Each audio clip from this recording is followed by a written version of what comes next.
현재 분뇨자원화 사업 6차 모집이 진행되고 있는 과정에 회사에서는 분뇨자원화 사업에 대한 플랜 B를 가동한다고 공지하였습니다. 예상치 못한 시기에 발표된 플랜 B에 대한 이야기에 앞서 분뇨사업에 대한 얘기를 좀 더 해야 할 것 같습니다.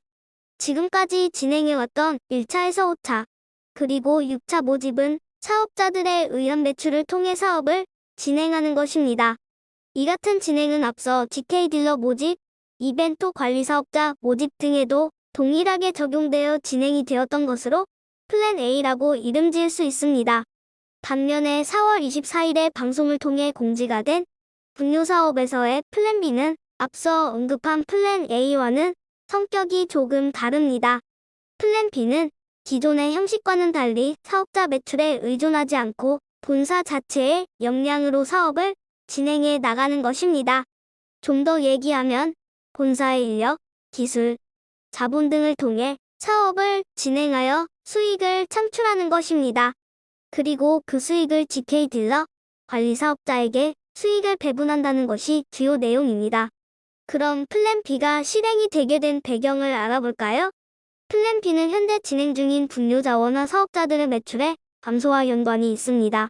매출 신장세가 주춤하게 된 이유를 찾아보면 여러 가지가 있겠지만 이유를 뒤로하고 현 상황을 바꿔줄 새로운 전환의 단계가 필요하게 되었습니다. 워너비 그룹은 약 1년 8개월 동안 많은 계열사들을 가지면서 성장을 하게 되었습니다. 초창기의 사업으로 인수한 기업들은 대부분 자체적으로 수익을 발생시키기까지는 물리적인 시간이 필요한 곳들입니다. 여타의 이름 있는 IT 기업들을 비교해보면 이해할 수 있습니다. 그러나 시간이 어느 정도 흐르면서 본사의 지속적인 투자와 연구개발, 자금 확보 등으로 플랜 B가 가동될 수 있는 조건이 형성이 되기 시작하였습니다. 더구나 분뇨자원화 사업은 사업의 특성상 빠른 수익을 가져올 수 있습니다. 이 부분을 놓칠 수는 없기 때문에 플랜 A와 더불어 플랜 B를 가동하게 된 것입니다. 플랜 B의 주 내용을 살펴보면 이렇습니다.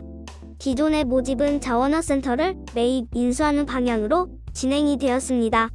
한 명의 분뇨센터가 그 예입니다. 하지만 사업 진행 상황이 우호적으로 변하여 분뇨자원화 센터를 선임대 후매입하는 것이 가능해졌습니다. 이는 분뇨자원화 센터를 인수하여 운영하는 데 큰 폭의 비용 절감을 가져다 주었습니다. 1일 200톤의 처리 용량의 플랜트 1기의 경우 기존에는 매입하는데 30억 정도가 필요했습니다. 따라서 그만큼 비용에 대한 부담이 클 수밖에 없었습니다. 하지만 선임대 후매입이 가능해짐에 따라 임대를 할 경우에는 보증금 3억의 장비 설비가 가능해졌습니다. 분뇨센터 설비에 필요한 장비 역시 렌탈이 가능해져 기존에는 많은 비용이 필요했지만 3억 정도의 렌탈료를 부담하게 되면서 분뇨자원화 센터 1기를 운영하는데 필요한 비용이 대폭으로 절감이 된 것입니다. 이는 과거 1기의 플랜트 비용으로 4에서 5개의 플랜트 운영이 가능해졌다는 것을 의미합니다. 본사에서는 4월부터 9월에 이르기까지 순차적으로 자금을 확보하게 됩니다.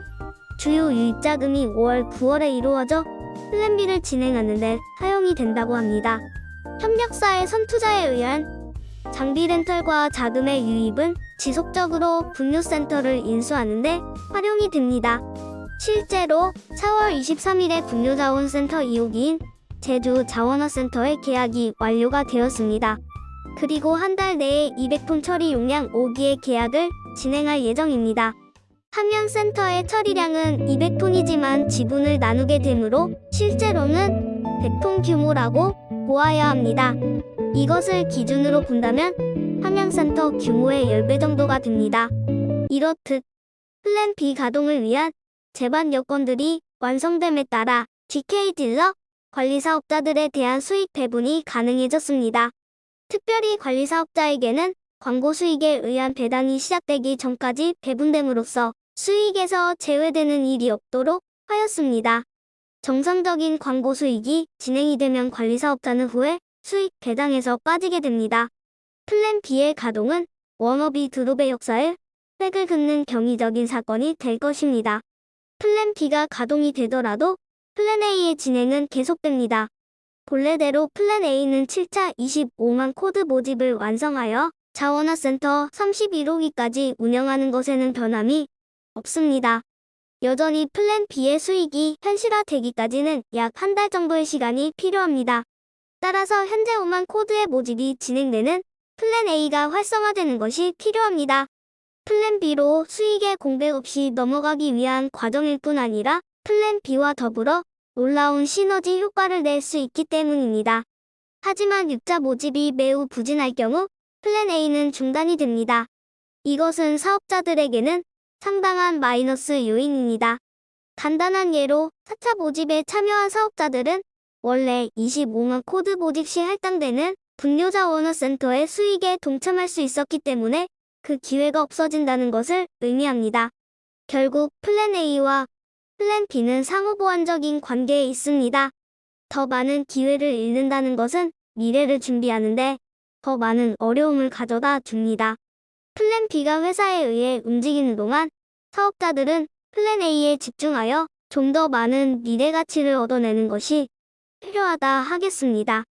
지금은 매일 들어오는 인센티브의 금액에 관심을 갖기보다는 31호기까지 완성하였을 때 지급받게 되는 프로모션 수익에 집중해야 합니다. 인센티브 금액은 25만 코드가 완성이 되면 다시는 받을 수 없는 수익이고 프로모션 수익은 계속해서 들어오는 끊이지 않는 수익이기 때문입니다. 분뇨자원화 SRM 시스템이 해외 사업으로 확대되어 가고 한창 몽골과의 교류도 빈번해지고 있습니다. 이는 위바이칸으로 인한 분뇨 사업이 점점 더 커갈 수 있음을 뜻합니다. 우리의 하루가 지나면 그동안 사업자들이 기다려왔던 환희의 순간도 하루가 더 가까워지고 있는 것입니다. 25만 코드의 완성으로 워너비인의 저력을 모두에게 보여줄 수 있으면 좋겠습니다. 오늘 영상은 플랜 B에 대해 알아보았습니다. 긴 영상 시청해주셔서 감사합니다. 모두 행복하세요.